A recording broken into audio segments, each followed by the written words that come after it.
Abuasi to Kenya say Brofiedu. And Wono, the popular Wono, Sir John, to Ahojo, to Asonomaso.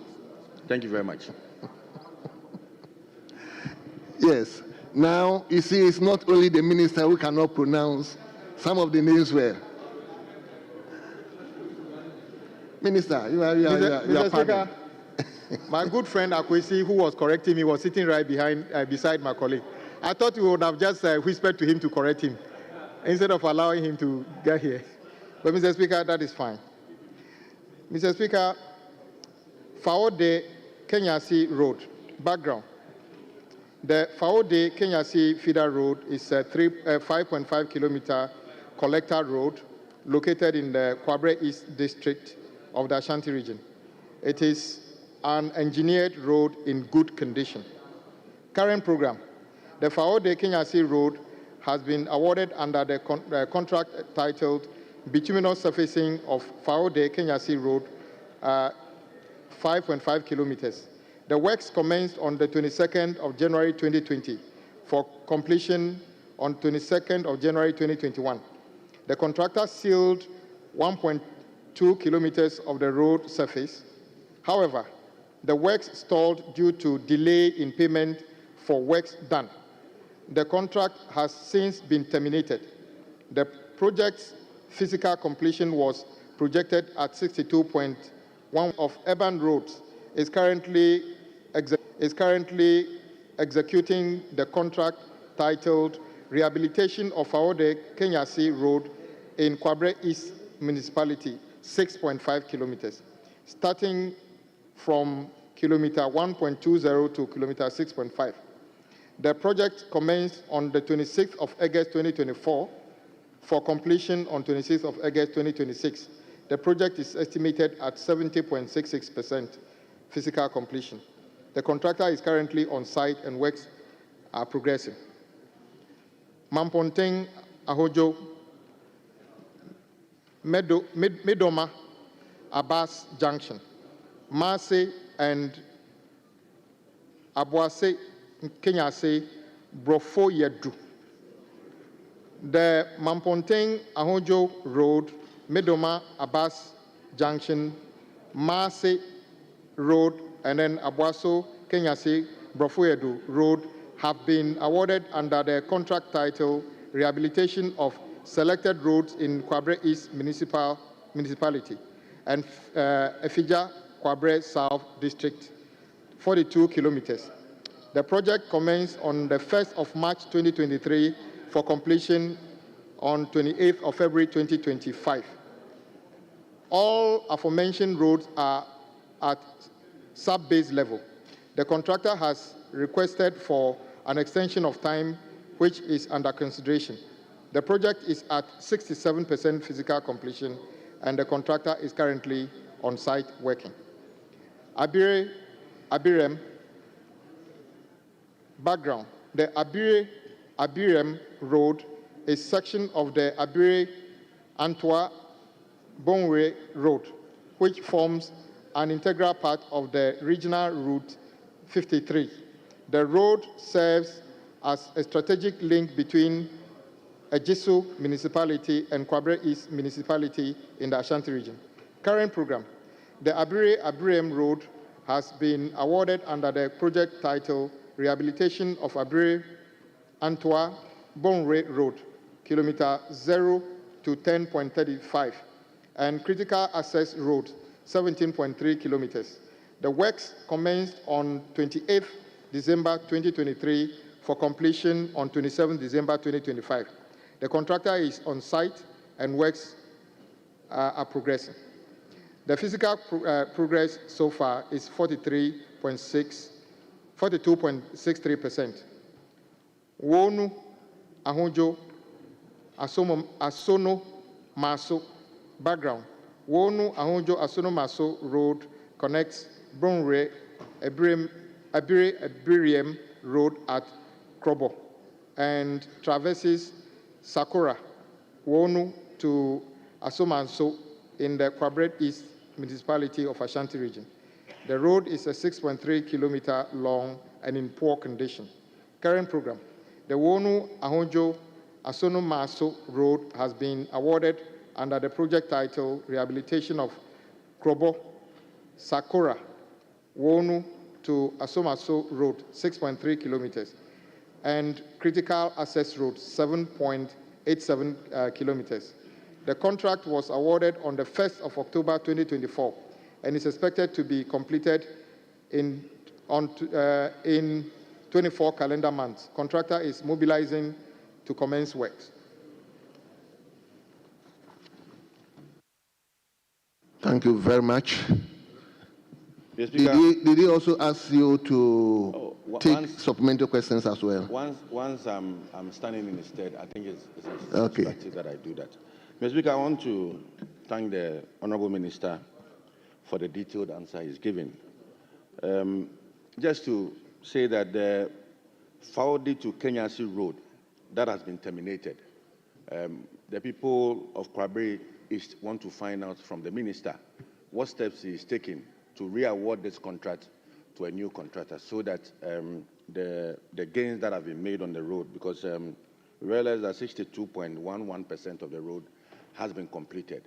And if the contract is terminated, what it means is that then we would allow this road to go bad. So what steps is he taking to re-award the contract to a new person? Thank you. Very well, Honorable Minister. Mr. Speaker, we shall review the current status under the relevant agency and find out, since it appears there are two other contracts going on within the area, we'll review and see if one of them, it will be appropriate to find a way of letting them get on with it if their contracts allow us to do so. So we'll explore that channel as well. Thank you very much. It is now the turn of the contractor who asked the question for the previous question. Honorable Davis Ansa Opoku, member from Preso. Now you may ask your own question. Thank you very much, Mr. Speaker. Mr. Speaker, I seek to ask the Minister for Roads and Highways the status of the Etibie and Chinrasi to Akwesimu roads leading to the paragliding sites. Thank you very much, Mr. Speaker. Honorable Minister. Mr. Speaker, thank you. Tibie, Twenedurase, Akwesiho roads are located in the Kwehu South district of the Eastern region. Current program, the Tibie and Twenedurase, Akwesiho roads have been awarded under the project titled Reconstruction of Atibie Paragliding Road, kilometer 0 to 2.5, and reconstruction of Atibie Paragliding Road, kilometer 2.5 to kilometer 5. Both projects commenced on 18th of December 2019 for completion on the 17th of December 2020. The overall progress for reconstruction of Atibie Paragliding Road, that is kilometer 0 to 2.5, phase 1, is at 55.34%. The overall progress for reconstruction of Atibie Paragliding Road, kilometer 2.5 to 5, phase 2, is 78.79%. Works have stalled due to delay in payment for works done. Yes. Honorable, any further questions?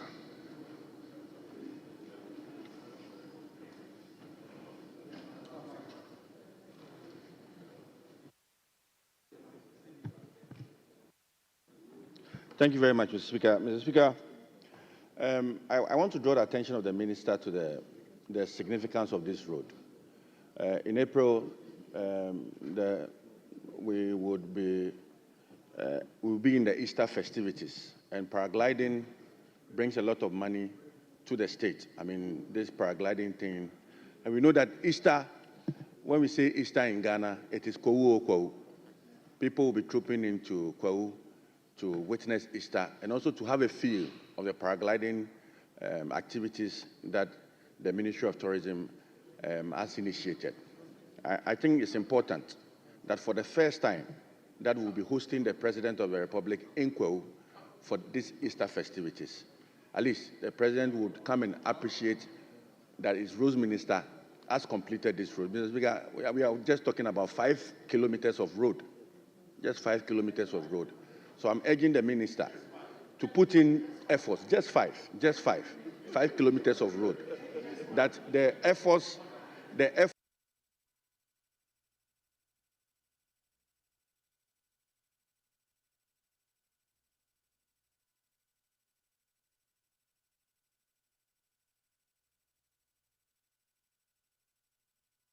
have been put in by previous ministers to get the road to.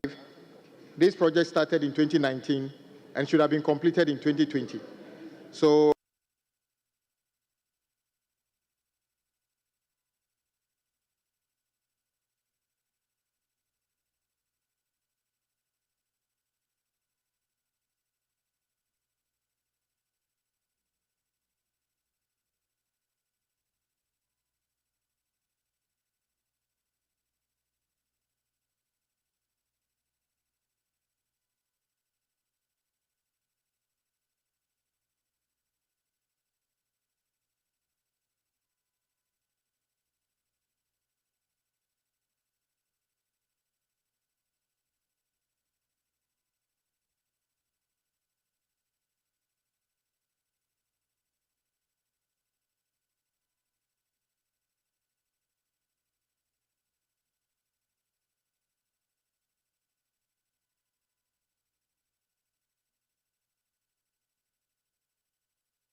assurance, and also to give him an open invitation. Come and enjoy Easter in Kwao. I mean, the baby waking weather, we have the best of baby waking weather. So you can come with your spouse and enjoy Kwao Easter. Thank you very much. Thank you very much. Yes. So we turn to question 14. And the question stands in the name of Dr. Kingsley Ajimai, a member for Buakwa South. Honorable member, the minister is waiting for your question. Thank you very much, Right Honorable Speaker. I seek to ask the minister plans for the completion of the following stored bitumen surfacing road projects in the Buakwa South constituency. 1, the Sikem Town Road. 2, Nkronso Town Road. 3, Asafo Town Road. 4, Asafo Masi Old Tafu Road. And the last one, Chebi Apapam Labikrom Road. Thank you.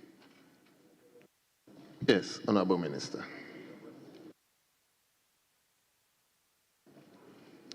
Mr. Speaker, Esikem Town Road. Background. The Esikem Town Road is a 4.5 kilometer long road. It is located in the Buakwa South municipality of Eastern Region. Current program. The Esikem Town Roads have been awarded under the contract title Upgrading of Asafo Masi Road and others, 29.3 kilometers, to bituminous surfacing. The works commenced on the 25th of September 2024 for completion of 24th March 2026. The progress of works is estimated at 55.77% physical completion. The contractor is currently on site and works are ongoing. Nkronso Town Road. The Nkronso Town Road is a 4.4 kilometer long road. It is located in the Buakwa South municipality of Eastern Region. The Nkronso Town current program. The Nkronso Town Road have been awarded under the contract title Upgrading of Asafo Masi Road, a 29.3 kilometer road to bituminous surfacing. The works commenced on 25th of September 2024 and is scheduled to be completed on 24th March 2026. The progress of works is estimated at 55.77%. The contractor is currently on site and works are ongoing. Asafo Town Road. The Asafo Town Road is a 6.4-kilometer road. It is located in the Abuakwa South municipality of Eastern Region. The Asafo Town roads have been awarded under the the contract title Upgrading of Asafo Maso Road and others, 29.3 kilometers, to bituminous surfacing. The works commenced on the 25th of September 2024 and scheduled for completion on 24th of March 2026. The progress of work is 55.77 kilometers. Asafo Maso Old Tafo Road. The Asafo Mase Old Tafo Feeder Road is a 14-kilometer long road. It is located in the Abuakwa South municipality of Eastern Region. The Asafo Mase Old Tafo Feeder Road has been awarded under the contract title Upgrading of Asafo Mase Road and others, 29.3 kilometers, to bituminous surfacing. The works commenced on 25th of September and scheduled for completion in March 2026. The progress of work is similar to the others, 55.77%. Chebi Apapam to Labicrom Road. The Chebi Apapam Labicrom Road is a 14-kilometer road. It is located in the Abuakwa South municipality of Eastern Region. Current program. The Chebi Apapam Labicrom Road, a feeder road, was awarded in 2 phases. Phase 1, upgrading of Chebi Apapam Labicrom Road, kilometer 0 to 7. Phase 2, upgrading of Chebi Apapam Labicrom Road, kilometer 7 to 14.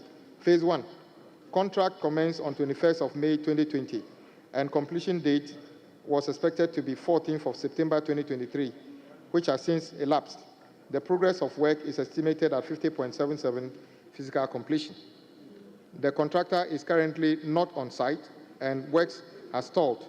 An injunction has been placed on the contract due to delay in payment.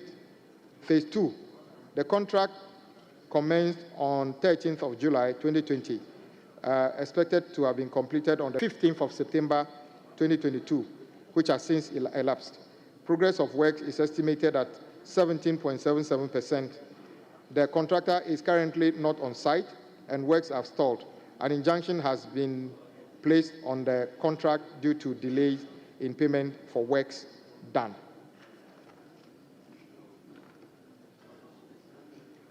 Yes. Supplementary question, yes.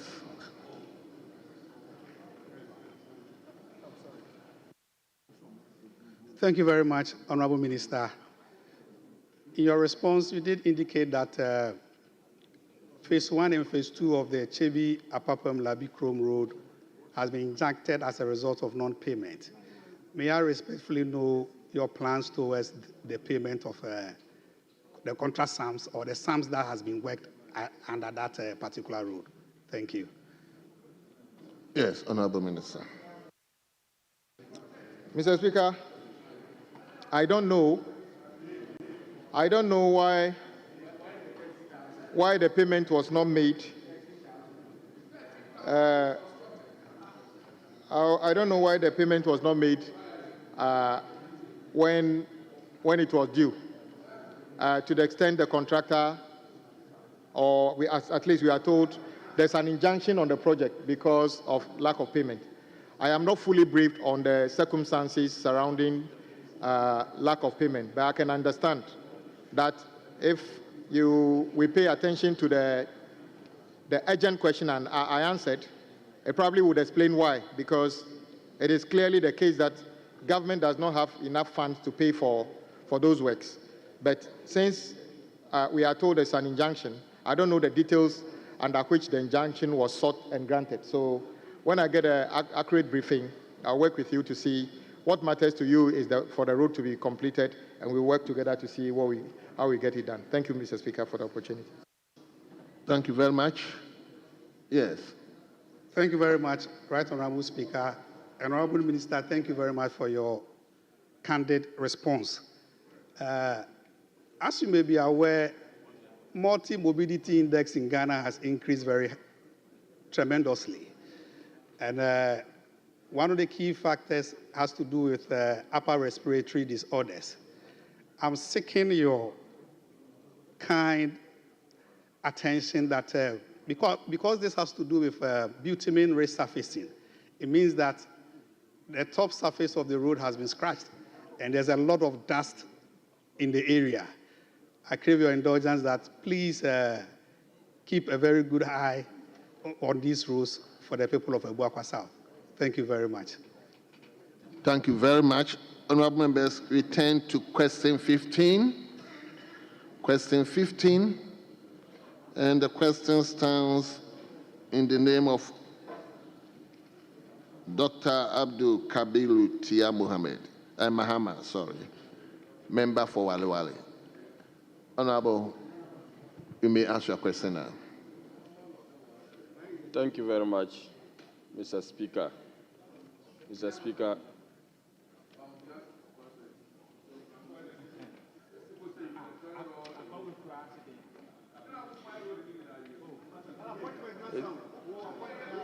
to honorable members, please.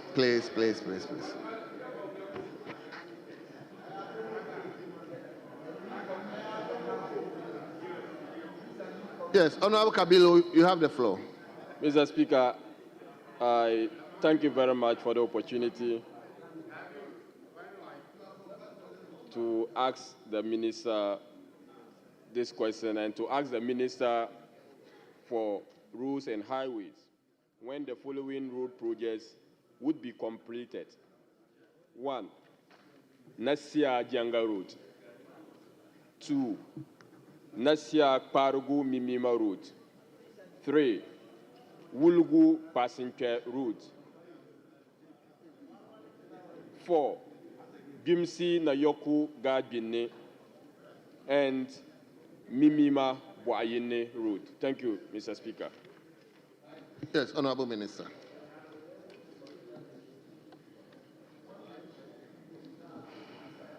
Mr. Speaker, Nasia Janga Feeder Road, 25.7 kilometers, is located in the West Mamprose Municipality of Northeast Region. Current program. The Nasia Janga Feeder Road has been awarded in 2 phases under the contract titled Nasia Janga Feeder Road, kilometer 0 to 10.5, and Nasia Janga Feeder Road, phase 2, kilometer 10.5 to kilometer 25.90. Phase 1. The contract commenced on the 31st of August 2018 for completion on 31st of August 2020, which was later revised to 31st December 2024.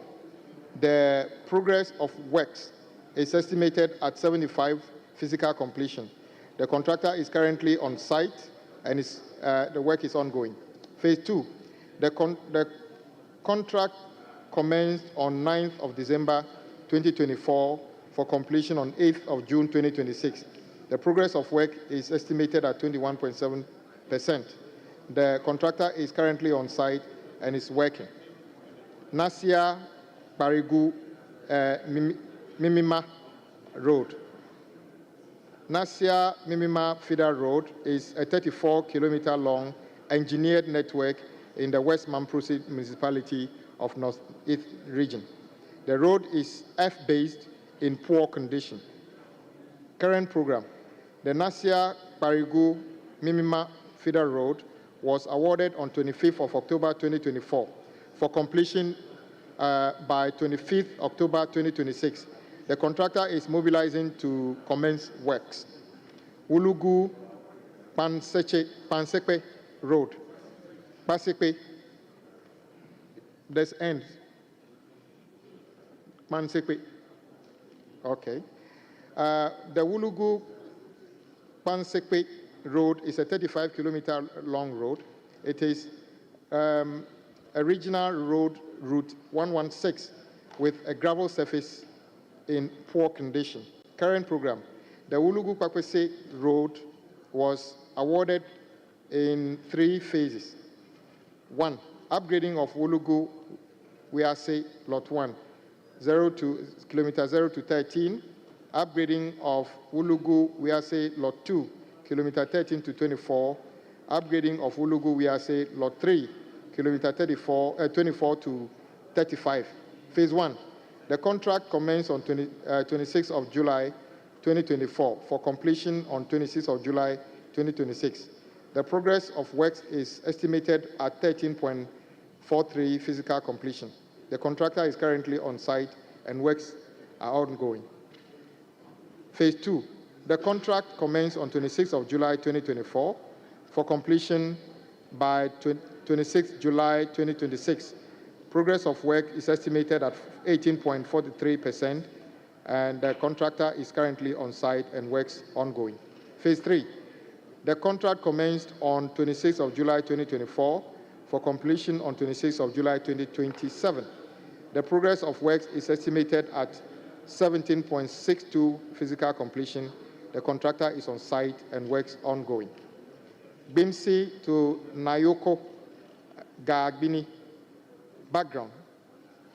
Bimsi Nayoko Gagbini is a 5.2 kilometer feeder road in the West Mamprose municipality of North East region. The road is earth-based and is in poor condition. Current program. The road is under feeder road and forms part of the upgrading of Walawale Wungu feeder road, 3.5 kilometers, and others, 25.45 kilometers, total 28.95 kilometers, to bituminous surface. The project commencement day is 29th November 2024 for completion on 28th November 2026. The progress of work is estimated at 55% physical completion. The contractor is currently on site and works ongoing. Mimima Bwayini. Mimima Bwayini is a 5.3 kilometer feeder road in the West Mamprose municipality of Northeast region. The road is earth surface and in poor condition. Current program. There is no program on this road. Engineering design studies will be carried out by the end of the second quarter of 2025 to assess the appropriate intervention, after which it will be considered under the 2026 budget allocations. Thank you. Thank you very much. Yes, Honorable Kabiru, any further supplementary question?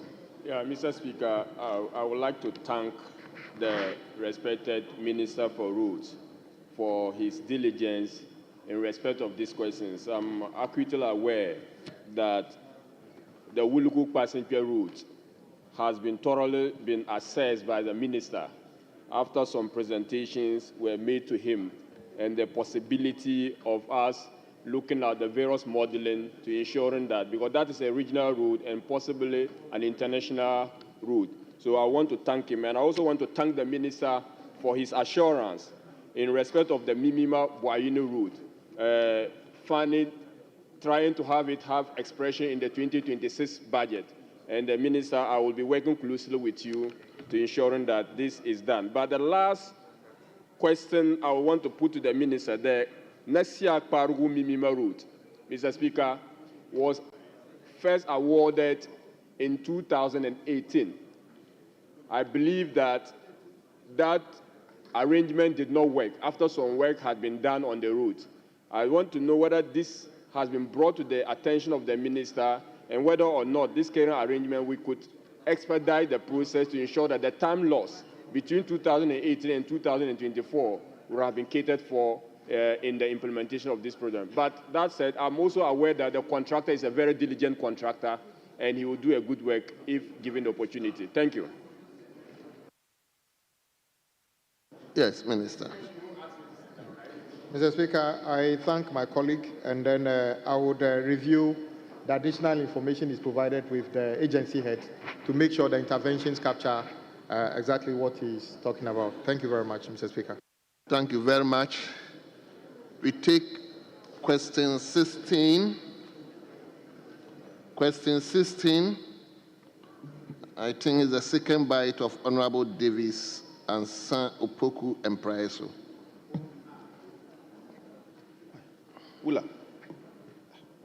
Thank you very much, Mr. Speaker. Mr. Speaker, I seek to ask the Minister for Roads and Highways the plan of the government to construct the Adorso to New Jerusalem Road leading to Begoro in the eastern region of Ghana. Yes, Honorable Minister.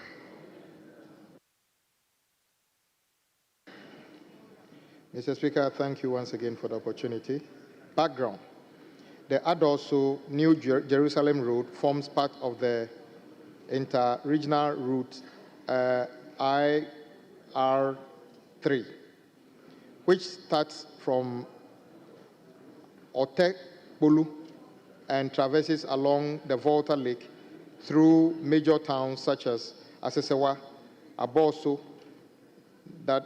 Dedeso, Mpai, New Jerusalem, Adorso, and continues to Kwewu Tafo and beyond, all in the eastern region.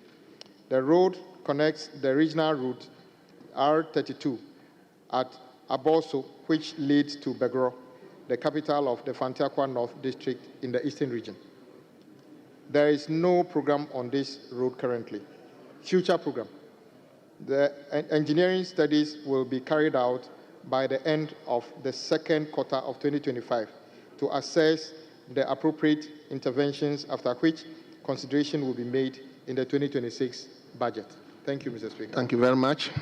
Yes, Honorable Mr. Speaker, on the 14th of February, in this very house, we approved a loan facility amounting to about 350 million for the Afram Plains Road. And a part of it connects to these roads that I've mentioned. So I'm surprised that the minister says that... Is it 14th of February this year? No, of 2022. 2022? Yes, yes. So I'm surprised that the minister, please, keep quiet and listen. Especially, keep quiet and listen.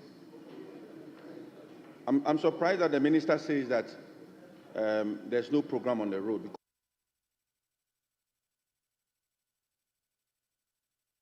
Because I know that this contract was awarded to Contractor Construction UK Limited for an amount of about 150 million euros.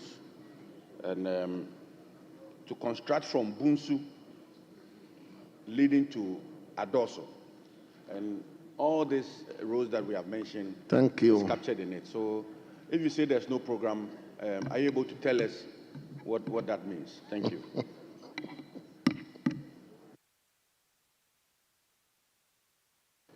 Mr. Speaker, my colleague is very right. That was the Parliament before this one. We approved a significant amount of money for not only the roads, but some bridges. But my colleague is aware, fully aware, that by the close of that year, the Minister of Road and Minister of Finance came here and vied that amount of money to be applied to other roads. Maybe you forgot about that one. That is what made this program stalled. But the truth is that the road mentioned is very critical. So it is upon us to find alternative sources of funding to go back to execute this project. So as and when funding can be approved, we'll go back and do this. But the good thing is that it's in focus, at least for 2026 budget. So we'll work together to see how we'll get this done. Thank you, Mr. Speaker. Finally. Yes, Mr. Speaker, finally, to thank the minister and also to hold him to his assurance, because this road, when constructed, can end the importation of onions into our country. I mean, all these roads are along the Volta River, the Afram River. And because of the lack of good roads, farmers come and take advantage of market people come and take advantage of our farmers. And sometimes the produce go bad.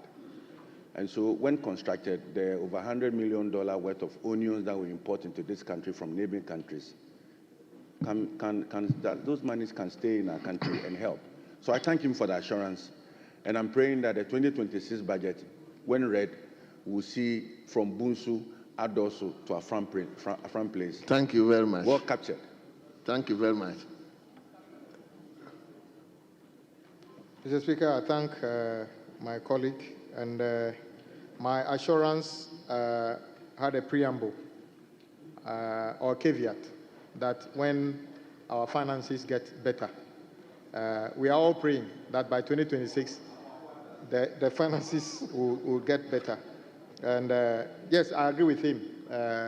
These are the kinds of roads we need to prioritize because they unlock a lot more than just roads. It actually unlocks our agricultural potential. So I agree with him. We need to work to bring it to fruition. Thank you.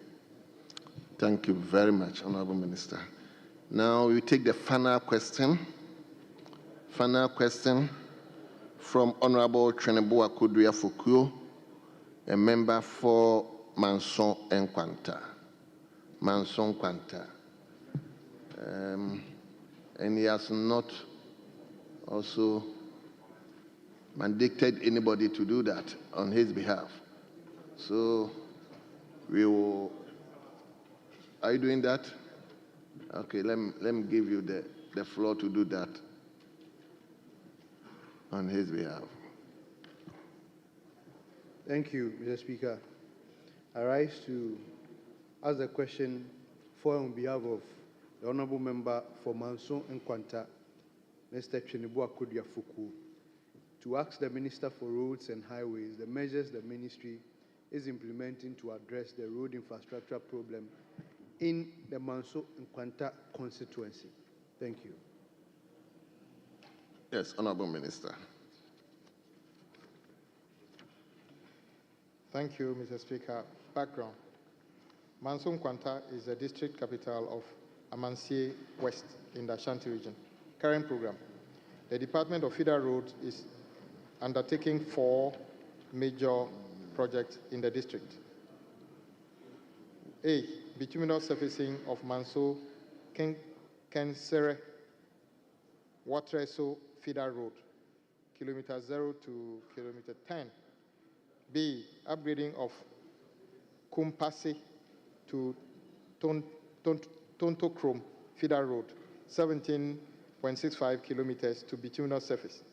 C, upgrading of Pechi number 2, Antwa-Chrome Feeder Road, kilometer 0 to kilometer 1.40, bituminous surfacing of Pechi number 1, Pechi number 2, 1.40 kilometers feeder road, and critical accesses 1.8 kilometers, total 4.60.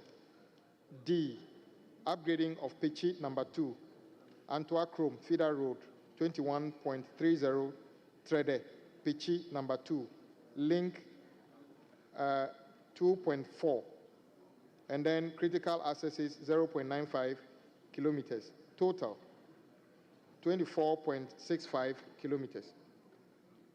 A, bituminous surfacing of Manso Kensere Watreso Feeder Road. Current program.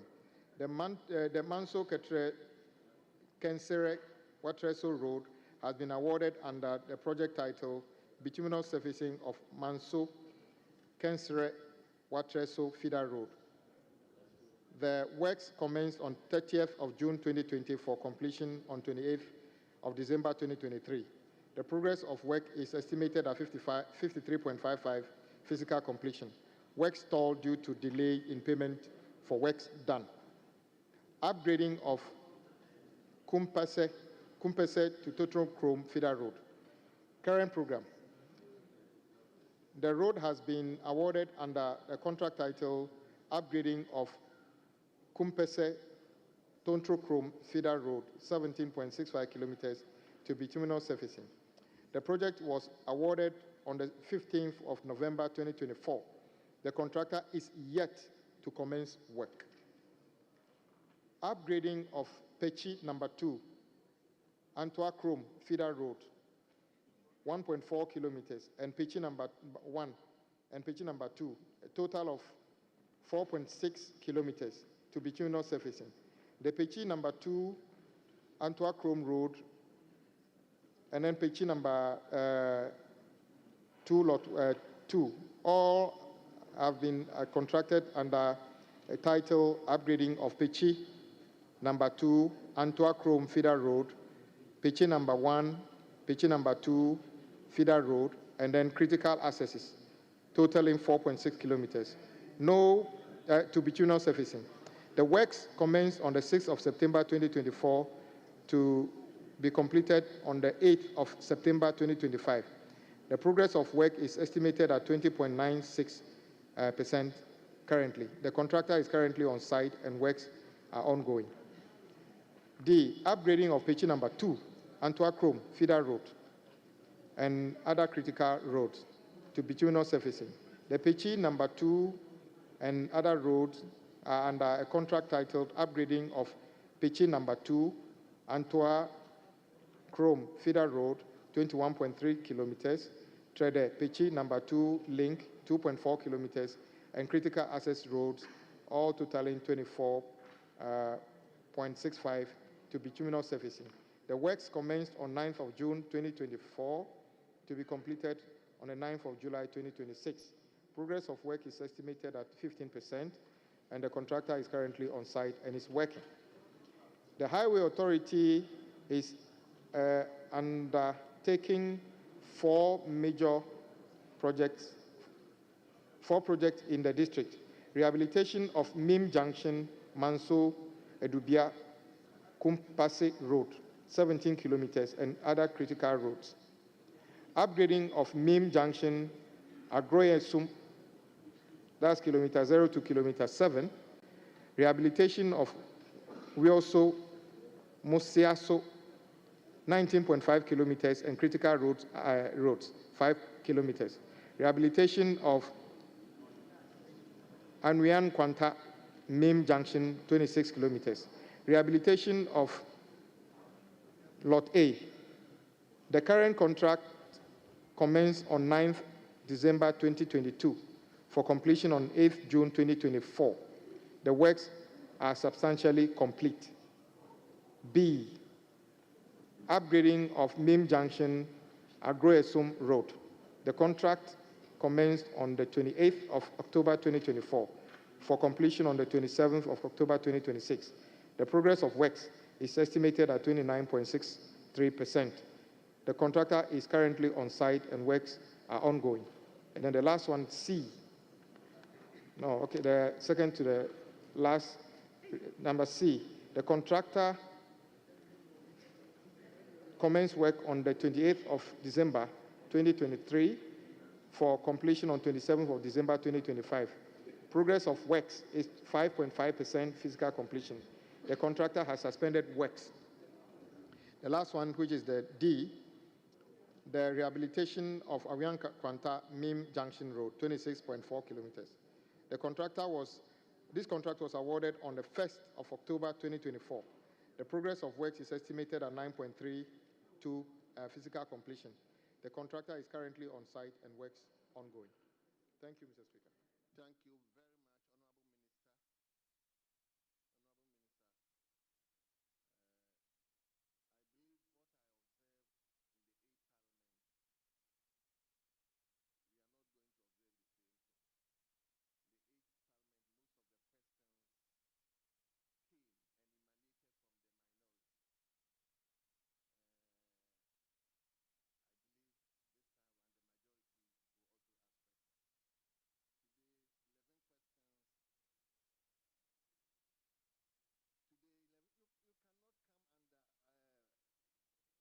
point of order when the speaker is speaking. Today, 11 questions plus one urgent question, 12 questions, all of them emanated from the minority. Yes, the urgent question from the majority, yes, that's right.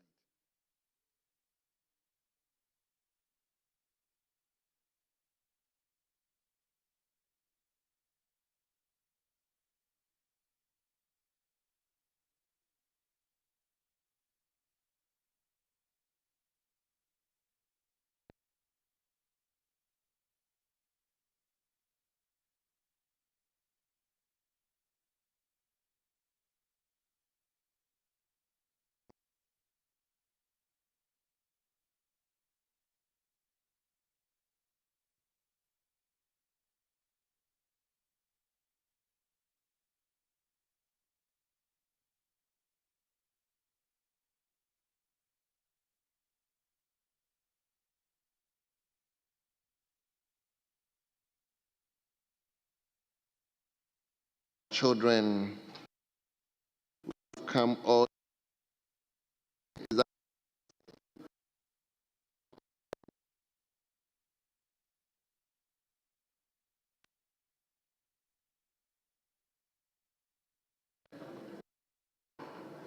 Yes. They are being led by Jonathan Amponsim, who is the senior project associate. And they are coming from Doma West constituency. Doma West constituency. And I guess the member is here, Vincent? Yes. Yes. I hope you take care of them. Mr. Speaker, with your support, I'll take care of them. Very well. Very well. Yes. We thank you for coming all the way from, is it Sampa area? Honorable Speaker, they are from, we have so many labs. My lab is lab 12. We have lab 1, lab 2, in all the regions of the country. And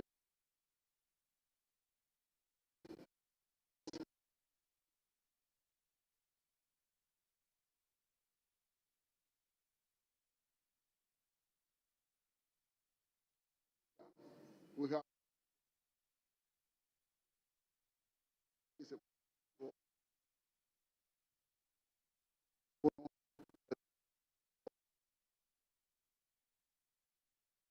Well, so this is an annual.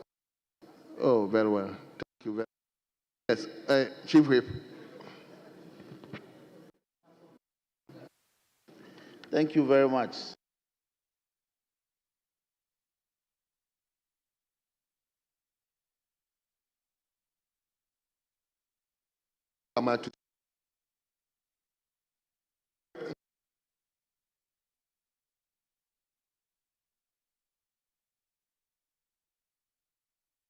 In California.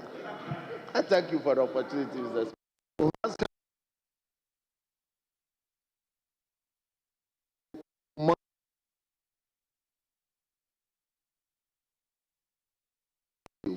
For your future career. I wouldn't ask you to become a politician like us, but for your future career. Yes, can I also hear you? Thank you, Mr. Speaker. I'm happy to also announce to you that Lab 7, Yamranza Lab 7, they are from Biakunye constituency, and they came first. They were first last year, and this year too, they came first. So, Lab 7, congratulations once again. Thank you very much. So you are welcome once again. Yes, honorable members, let's welcome the leader of the House to give us the activity for the ensuing 8 week. Leader, the floor is yours. Thank you, Right Honorable Speaker. Right Honorable Speaker, your committee, the Business Committee, met today, Friday, 28 February 2025, to arrange the business for the 8 week ending Friday, 7 March 2025. We could not meet yesterday for obvious reasons.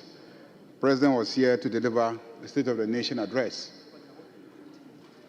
Mr. Speaker, as is the tradition, we arranged that next week there may be formal communications from the Right Honorable Speaker. 23 questions have been programmed for next week. 6 to the Minister for Energy and Green Transitions. 4 to the Minister for Gender, Children and Social Protection. 3 to the Minister for Education. 5 to the Minister for Local Government, Chieftaincy and Religious Affairs. And 5 to the Minister for Roads and Highways. 2 are urgent, 21 are oral.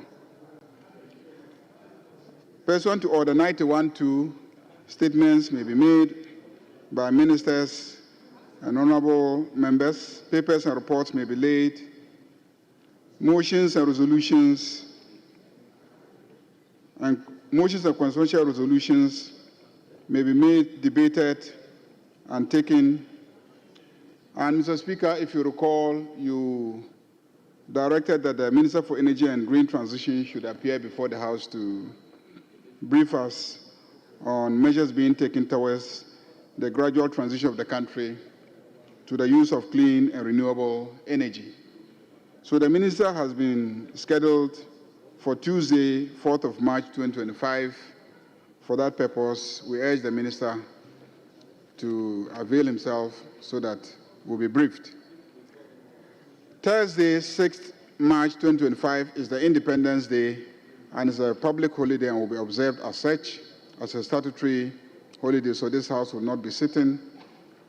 Mr. Speaker, the major business for next week will be the debate on the message on the state of the nation. Mr. Speaker, a motion to thank His Excellency the President for the message on the state of the nation will be moved on Tuesday, 4th of March 2025. Honourable members are therefore urged to participate actively in the debate. The time allocation is as follows: that the majority leader and minority leaders will have 40 minutes, other 40 minutes, 40. Other leaders will have 20 minutes, leadership of committees will have 15, and honourable members will have 10 minutes. Mr. Speaker, the committee considered the issue of the number of members to be recognized from each side of the House to contribute to the debate each day, but could not reach a consensus. The minority held the view that in line with existing practice and convention, the number of contributors to the debate should be equal for both sides. That is 5 members for the majority and 5 members from the minority for each day. The majority, on the other hand, argued that in view of the present composition of the House and the high number of members of the majority caucus as opposed to the minority, equal allotment will disadvantage members of the majority caucus.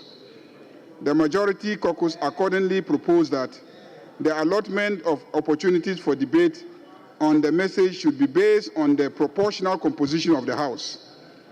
They accordingly proposed a ratio of 68 to 32 to represent the different sizes of the caucuses in the House.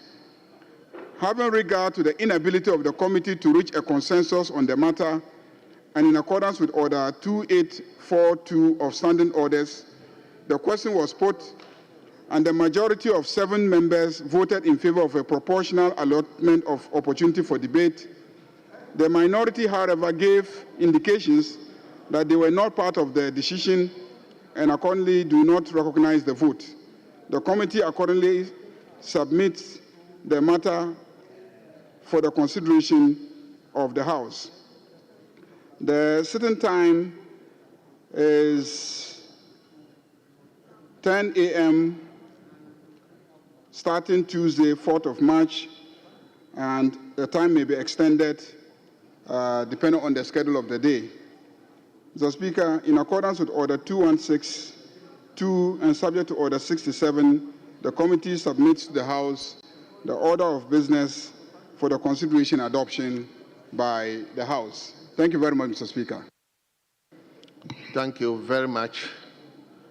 Honourable members, the business statement for the ensuing 8th week has been read to us by the Leader of the House. It is now before the House for consideration. So if any member has concerns, there is the time. As it stands now, I can only see the minority ship. All right. Mr. Speaker, I think I will start and my colleagues will come. You want to start and your colleagues will come? Yes. Then Mr. why Speaker, don't you allow your colleagues to come, then you take the final lap? Mr. Speaker, I have concerns. Let me raise my concerns. What I'm saying is, normally, per our practice, fine. Per our practice, normally when the leader of the House of the caucus speaks, we don't normally go back.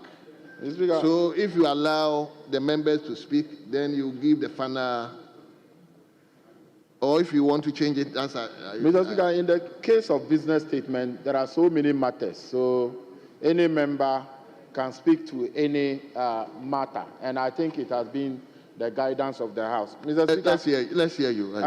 Mr. Speaker, listening to the leader of the House and the majority leader on page 2 with item 5, debates on the message of the state of the nation. Mr. Speaker, I don't know where this is coming from, to the effect that we are going to debate on the message of the state of the nation based on proportions. This is alien to the House.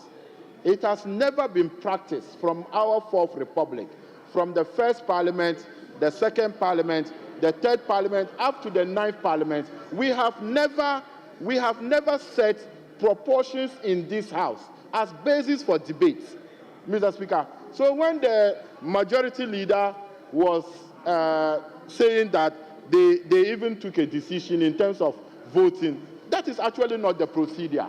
He is a senior man of this House, and he knows. Even the 7th Parliament, when the MPP had a majority of 169 and the NDC was 106, we never used proportion in terms of debate. It has never happened.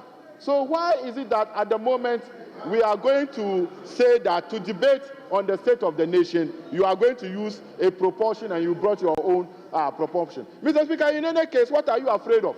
If 5 of you speak and 5 from this side speak, what are you afraid of? Because you believe that the message that the president presented is the state of the nation.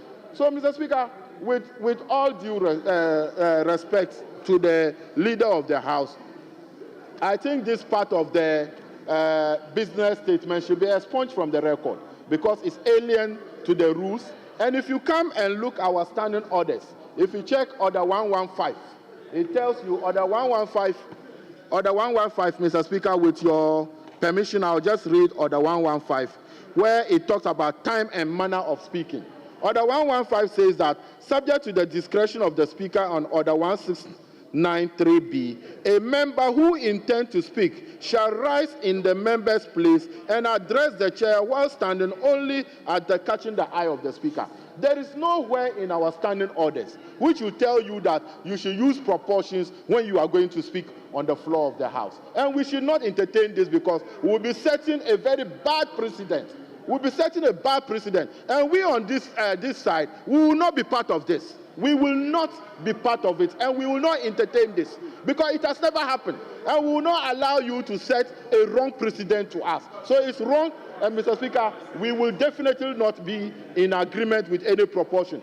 If we are to debate on the message of the state of the nation, if 5 on this side is speaking, 5 on the other side will speak, there is nothing to be afraid of.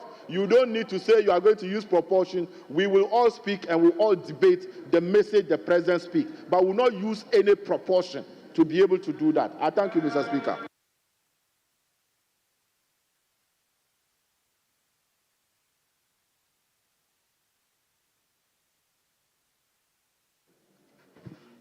Thank you, Mr. Speaker, for the opportunity.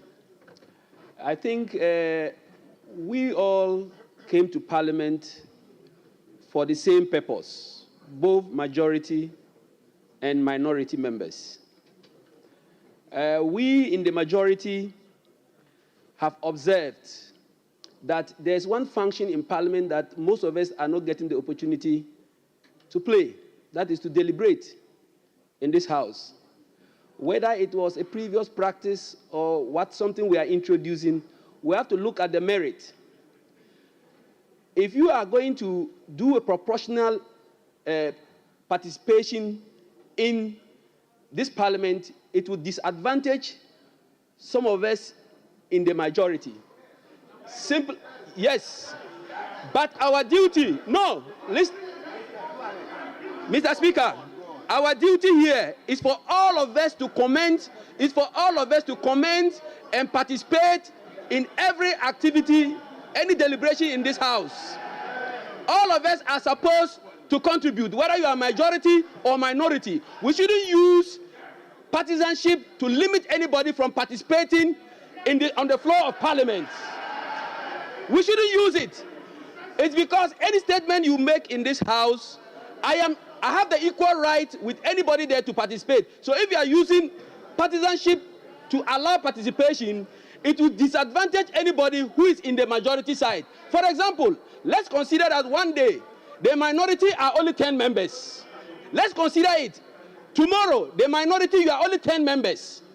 How are the rest going to participate on the floor of the House?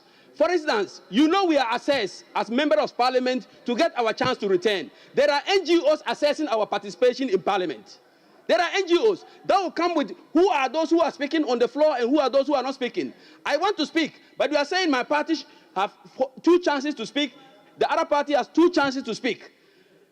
Meanwhile, our number here is twice your number. Yes. You would have 10 times the opportunity to participate. Yes. But my party, even if they are allowing everybody to speak, I will only have 1 chance to speak. So when they are assessing parliamentarians, I'll be poorly assessed. But it is because of that.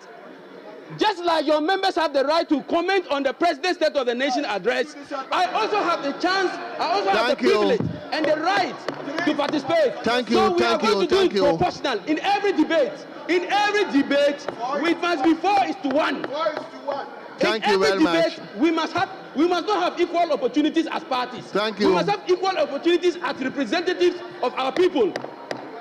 Thank you. And that is the way we must participate in this House. Honourable member, thank you very much. Thank you. Come on, Mr. Speaker.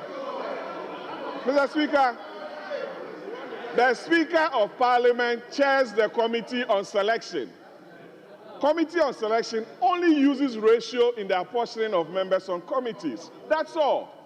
This is a chamber for debate. This is the chamber for debate. And for the majority to go to a business committee meeting to propose this is unfair. It's alien to the House. We've never seen this before. And it must not be entertained, Mr. Speaker. Thank you. Thank you very much. Yes, Honourable Ted Abi. Thank you, Mr. Speaker. Mr. Speaker, I think that if we allow this to go, it will disadvantage the majority seriously. Because, Mr. Speaker, it is not for nothing that our standing orders gives equity to members on committees. Why? Yes. It is because of equity insofar as participation is concerned. What it means is that if we allot 2 hours for debate, what it means is that 183 or 187 will have 1 hour divided by 183. And then 80 divided by whatever. But what are you talking about? Mr. Speaker, it will be unfair. And seriously, it doesn't give equal opportunity. And as my other colleague said, others are looking at people who speak. They are assessing members of Parliament based on the opportunity to talk. So if the probability is higher on your side, what is going to happen is that they will think that our people, like Mr. Speaker, it is for this reason that the former Minister of Information had the guts to go and say that members from our side are not speaking because, Mr. Speaker, that is the reason. That is the reason, Mr. Speaker. So, Mr. Speaker, I think that for the sake of equity, we need to go by the proportion so that everybody would have opportunity to speak, be it on at the committee or on the floor of Parliament. Mr. Speaker, I think it's just fair. It is just fair. Thank you, Mr. Speaker. Thank you, Mr. Speaker. Mr. Speaker, I have 2 points to make. One on this proposal for proportionality, and then one on something else which I believe should be programmed in the business statement for next week. First, Mr. Speaker, is this question of proportionality. For the purposes of debate, that is why next week we have an opportunity, I think about 4 days or 5 days or so, to debate. What is a debate? To exchange contrasting views on what His Excellency the President has presented. Is there anybody on the majority side who is going to say he disagrees with the President? No. What is going to happen, Mr. Speaker, is that in this debate, the contrasting views that you will get from this side. And that is why the convention has been over the years, from the first parliament, second, third, fourth, fifth, sixth, seventh, and eighth, that when one person speaks on the other side, ostensibly to repeat what the president has said, you will get a contrasting view from another person from this side. So, Mr. Speaker, we should not fall for this temptation that we are now coming to do some proportional representation when it comes to the debate on the state of the nation. The convention has always been that one from this side, one from this side. To our brother at the back who is laboring to answer the question what formula should be used, the standing orders have prescribed the formula that should be used, Order 1151. It doesn't lie in the mouth of any caucus to make a determination on numbers. Actually, the rules say that it is the Speaker who examines the chamber and selects who should be speaking. And the convention has been that you catch the Speaker's eye and the Speaker selects one from this side, one from this side. So, Mr. Speaker, we should not get into this new proposal that is being given us, that we should now select 2 or 3 from one side before we select. We will not hear any contrasting views if we go that way. Secondly, Mr. Speaker, if you look at the business statement for the week ahead of us, you would imagine that any other matter that is a precursor to the budget, leader, should be executed next week before the budget is brought. There are about 3 policy documents that the government benches have advertised to the whole country, which are relevant to the budget. If you look at your manifesto, I have a copy here. You have what you call the Economic Recovery Program, you have the Economic Transformation Agenda, and then you have your 24-hour economy policy. Mr. Speaker, the budget that we are going to receive on the 11th is based on these documents. None of these documents has been brought to this House. In previous times, documents like the Ghana Beyond Aid policy, etc., they will be brought to this House. I think that what the government benches should consider, including in this business statement, is bringing to this House the 24-hour economy policy, the Economic Recovery Program, and the Economic Transformation Agenda, so that Parliament can have an opportunity to see it, make input into it, query it, before the budget itself is brought. And I want to urge on the leader of government business that they should consider including this before the budget itself is brought. I thank you, Mr. Speaker. Thank you very much. Yes, Honorable. Thank you. Thank you, Mr. Speaker, for the opportunity. Mr. Speaker, Order 216 of our standing orders clearly has given the mandate to the Business Committee to determine the order in which business is conducted in this House. Under the same order, the time allotted for debate is also determined by the same Business Committee. Parliament is a house of representation. We are representing our individual constituencies. And so when it comes to deliberations in the House, it is important that time allotted and opportunities given reflects the manner of representation. That is why the framers of the Constitution, in their own wisdom, decided that in determining composition of committees, which is critical to the performance of our duties as a legislative body, it is determined by representation in the House. That is why the ratio is used. So it is only proper that we have this determination done in such a way that because we have the majority and the numbers are so huge that we are more than twice the number of the minority, in the debate of the state of the nation, it is proper that we are giving more slots than the minority is given to debate. So, Mr. Speaker, we support not just the debate, all other proceedings. Mr. Speaker, we in the majority stand firmly behind the majority leader in proposing that in the debate of the State of the Nation's address, the majority be given more time or more slots than the minority. Thank you.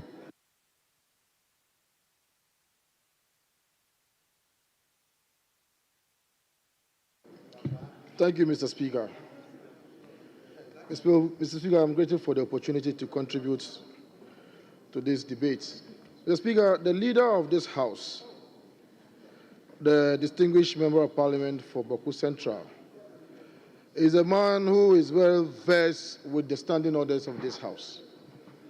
Now, Mr. Speaker, when he spoke, ordinarily he would have made reference to the part of the standing orders that gives the business committee the powers to allocate the number of people who will be contributing to the debates. Mr. Speaker, the Constitution of the Republic of Ghana and other extant laws of the Republic do not also give any such powers to any committee like that. Mr. Speaker, the closest we have is Order 216, which has been made reference to by my very good friend, Adam, Honorable Adam. Now, that order is short of also making a pronouncement as to the number of people who will be debating from each side of the aisle. Mr. Speaker, this is not the first parliament of this republic. We have heard this is the 9th parliament. And Mr. Speaker, I make specific reference to the 2nd parliament of this republic, 1996, where the NDC had 132 seats, the MPP 66, and I believe there were 2 independent, members. I stand corrected, Mr. Speaker. Even under those circumstances, there were no such proportional representation as far as debates are concerned. So, Mr. Speaker, it's very strange that the President has delivered his message on the state of the nation on behalf of the majority, or Ghanaians generally.